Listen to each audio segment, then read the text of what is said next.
जय हिंद विद्यार्थी मित्रांनो, स्वागत करतोय तुम्हा सगळ्यांचं माझ्या विदर्भ स्टडी या यूट्यूब चॅनलवरती। आजच्या व्हिडिओमध्ये आपण आदिवासी विभाग भरती 2026 निघालेली आहे, सिक्युरिटी चौकीदार पदासाठी जागा निघालेल्या आहे, त्याच्याबद्दल संभाव्य प्रश्नपत्रिका बघत आहोत की कशा प्रकारे प्रश्न विचारू शकतात। टोटल तुमचे या ठिकाणी 200 गुणासाठी एक्झाम होणार आहे, CBT test, computer based test होणार आहे।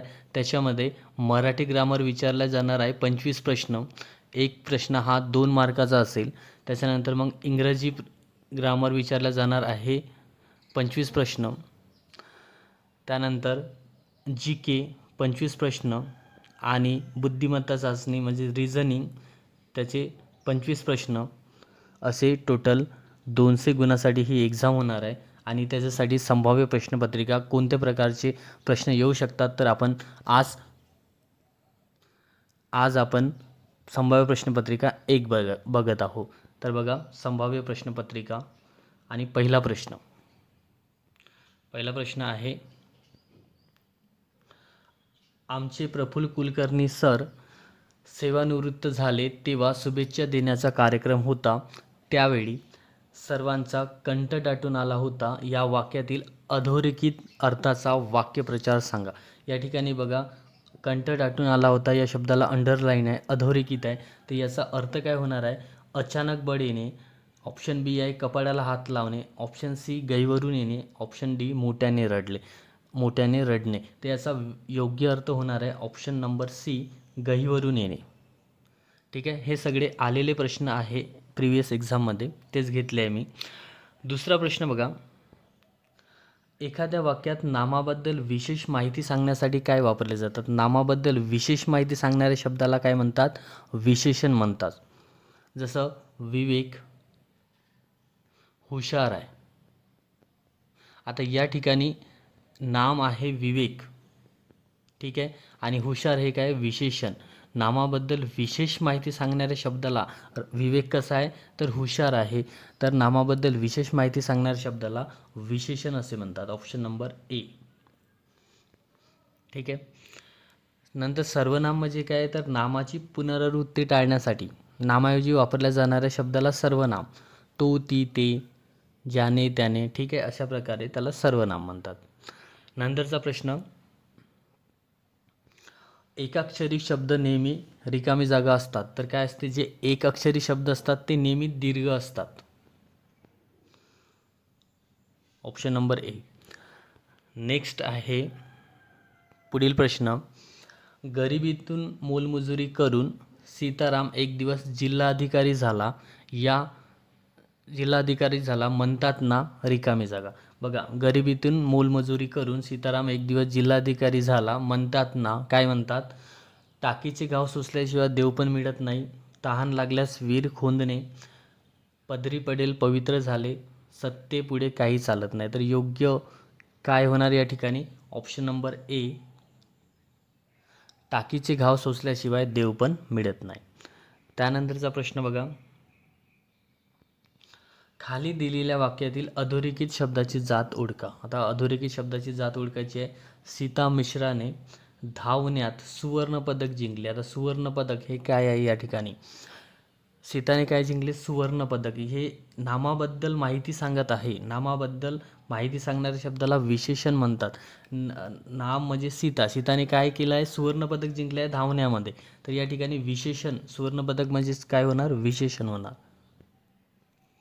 ठीक आहे, नंतरचा प्रश्न बघा, काका तुम्हीही बसा आमच्याजवळ, या वाक्यातील क्रियापद ओळखा। आता आपल्याला क्रियापद ओळखायचं आहे, तर या वाक्यातील क्रियापद कोणतं आहे? ऑप्शन ए बघा तुम्हीही, ऑप्शन बी बसा, ऑप्शन सी काका, ऑप्शन डी आमच्याजवळ। तर या पर्यायामधून क्रियापद काय आहे तर बसा, ऑप्शन नंबर बी। नंतरचा बघा प्रश्न, दिलेल्या वाक्याचा काळ ओळखा, क्रियापदाचा काळ ओळखा।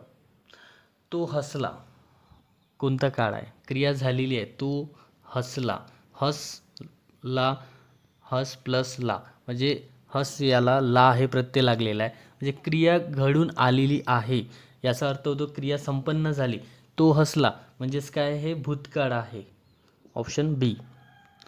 त्यानंतरचा प्रश्न आहे, मी शारीरिक शिक्षणाच्या तासाला उपस्थित होतो या वाक्यातील अशुद्ध शब्द ओळखा. आता बघा, अशुद्ध शब्द शारीरिक, या ठिकाणी बघा शारीरिक कशा पद्धतीने लिहिलं आहे, शारीरिक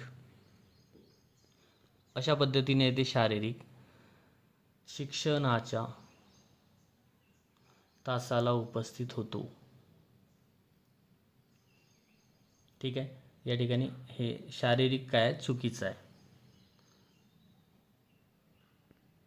त्यानंतर बघा नेक्स्ट, सौरभ ज्या ठिकाणी गेला होता तेथील परिस्थिती लक्षात घेऊन वर्तन करत होता या वाक्यातील योग्य अर्थाची मन ओळखा. बघा, दाम करी काम, गर्वाचे घर खाली, नवी विटी नवे राज्य, देश तसा वेश. तर काय होणार, ऑप्शन नंबर डी, जसा देश तसा वेश.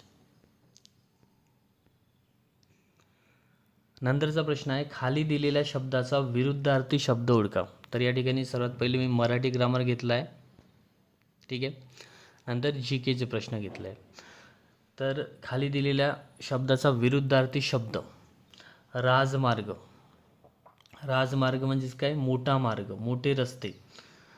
तर त्याचा विरुद्धार्थी शब्द होणार आडमार्ग. आडमार्ग म्हणजे काय, तर लहान रस्ते, लहान मार्ग. ठीक आहे, राजमार्गाच्या विरुद्धार्थी होणार आडमार्ग. त्यानंतर आहे मूर्खपणाचा सल्ला देणारा, त्याला काय म्हणतात, उंटावरचा शहाणा, बोके संन्यासी, पांढरा परीस, अकलेचा कांदा. ऑप्शन नंबर डी होणार. त्यानंतरचा प्रश्न बघा, आता बघा जी केवरचे प्रश्न आहे, कर्नाळा पक्षी अभयारण्य कोणत्या जिल्ह्यामध्ये आहे. ठीक आहे, हे पण प्रिव्हियस इयरमध्ये विचारलेले प्रश्न आहेत. कर्नाळा पक्षी अभयारण्य कोणत्या जिल्ह्यामध्ये आहे, तर कर्नाळा पक्षी अभयारण्य हे अकोला जिल्ह्यामध्ये आहे. ठीक आहे, कर्नाळा पक्षी अभयारण्य अकोला. त्याच्यानंतर रायगडमध्ये, सॉरी कर्नाळा नाही आहे, नरनाळा आहे, सॉरी कर्नाळा आहे, कर्नाळा पक्षी अभयारण्य हे रायगडमध्ये आहे. नंतर नरनाळा पक्षी अभयारण्य हे अकोलामध्ये आहे. ठीक आहे, त्यानंतर लातूरमध्ये आहे चिंचोली पक्षी अभयारण्य, आणि अमरावतीमध्ये आहे मेळघाट व्याघ्र प्रकल्प. ठीक आहे, तर नरनाळा पक्षी अभयारण्य हे अकोला जिल्ह्यामध्ये आहे. त्यानंतर बघा, भंडारदरा येथे कोणता प्रकल्प आहे. तर भंडारदरा या ठिकाणी जलविद्युत प्रकल्प आहे जो प्रवरा नदीवर आहे. ठीक आहे, भंडारदरा धरण हे प्रवरा नदीवर आहे. त्यालाच पहिलं विल्सन डॅम म्हणत होते, विल्सन डॅम. आता त्याचं नाव झालं आहे वीर राघोजी भांगरे जलाशय, राघोजी भांगरे.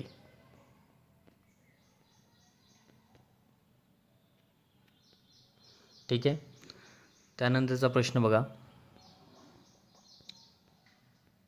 नेक्स्ट आहे ग्रामपंचायतीची सदस्य संख्या किती असते. तर ग्रामपंचायतीची सदस्य संख्या हे कमीत कमी 7 आणि जास्तीत जास्त किती असते, 17. कमीत कमी 7 आणि जास्तीत जास्त 17. त्यानंतर नेक्स्ट आहे महाराष्ट्रातील कोणत्या नदीला दक्षिणेची गंगा म्हणजेच रुद्रगंगा म्हणून सुद्धा ओळखले जाते. महत्त्वाचा प्रश्न आहे हा सुद्धा. तर बघा, महाराष्ट्राची रुद्रगंगा म्हणून गोदावरी नदीला ओळखले जाते. गोदावरी नदी ही महाराष्ट्रातील सर्वात लांबीची नदी आहे. तिचा उगम हा नाशिकमध्ये होतो, त्र्यंबकेश्वर, नाशिक जिल्ह्यातील त्र्यंबकेश्वर येथे तिचा उगम होता. ठीक आहे, नंतर गंगा नदी ही भारतातील सर्वात लांबीची नदी आहे. ठीक आहे, तिचा उगम गंगोत्री येथे होतो. नंतर कावेरी नदीला भाग्यलक्ष्मी म्हणून ओळखले जाते, भाग्यलक्ष्मी या नावाने ओळखले जाते. महाराष्ट्राची भाग्यलक्ष्मी म्हणून ओळखले जाते. नंतर भीमा नदीला पंढरपूरमध्ये चंद्रभागा म्हणून ओळखले जाते, कारण तिथून ते चंद्राच्या आकारासारखी वाहते. ठीक आहे, त्यानंतरचा प्रश्न बघा, 16वा प्रश्न आहे पृथ्वी स्वतःभोवती फिरते या क्रियेला काय म्हणतात. तर पृथ्वी स्वतःभोवती फिरते त्याला काय म्हणतात, परिवलन, परिभ्रमण, पिंगा, रिंगण. तर त्याला म्हणतात परिवलन, ऑप्शन नंबर ए. त्यानंतरचा प्रश्न आहे, ब्राह्मो समाजाची स्थापना खालीलपैकी कोणी केली? ब्राह्मो समाज. तर ब्राह्मो समाजाची स्थापना 1828 झाली कोलकातामध्ये. कोणी केली? राजा राम मोहन रॉय यांनी. नंतर बघा, महात्मा फुले यांनी सत्यशोधक समाजाची स्थापना केली. ठीक आहे, सत्यशोधक समाज कधी केली? तर 1873. ठीक आहे, सत्यशोधक समाज 1873. नंतर स्वामी दयानंद सरस्वती यांनी आर्य समाजाची स्थापना केली. आर्य समाज 1875. ठीक आहे. त्यानंतर नेक्स्ट आहे, राज्याचे मुख्यमंत्री यांना शपथ कोण देतो? तर राज्याचे मुख्यमंत्री यांना शपथ कोण देतो? त्या राज्यातील राज्यपाल. ठीक आहे. आणि महाराष्ट्राचे राज्यपाल कोण आहे? तर विष्णुदेव वर्मा. ठीक आहे. नंतरचा प्रश्न आहे, शिवाजी सागर हे नाव कोणत्या जलाशयाला देण्यात आले? शिवाजी सागर नाव तर कोयना जलाशय, परंतु आता त्याचं नाव आहे श्री छत्रपती शिवाजी महाराज जलाशय. आणि नंतरचा प्रश्न आहे शेवटचा, आज 20 प्रश्न घेतलेले आहे. विदर्भातील सर्वोच्च शिखर कोणते? विदर्भातील विचारला आहे. तर विदर्भातील सर्वोच्च शिखर कोणते आहे? तर बैराट, 1177 मीटर. आणि हे आहे अमरावतीमध्ये, अमरावती जिल्ह्यामध्ये आहे बैराट. हे विदर्भातील सर्वोच्च शिखर आहे. नंतर कळसुबाई हे महाराष्ट्रातील सर्वोच्च शिखर आहे, 1646 मीटर, जे अहमदनगरमध्ये आहे. ठीक आहे. नंतर कांचनगंगा हे भारतातील सर्वात उंच शिखर आहे. नंतर माउंट एव्हरेस्ट हे जगातील सर्वात उंच शिखर आहे, 8848. ठीक आहे, 8848 मीटर त्याची उंची आहे. तर भेटूया आपण नेक्स्ट संभाव्य प्रश्न पत्रिकेसोबत.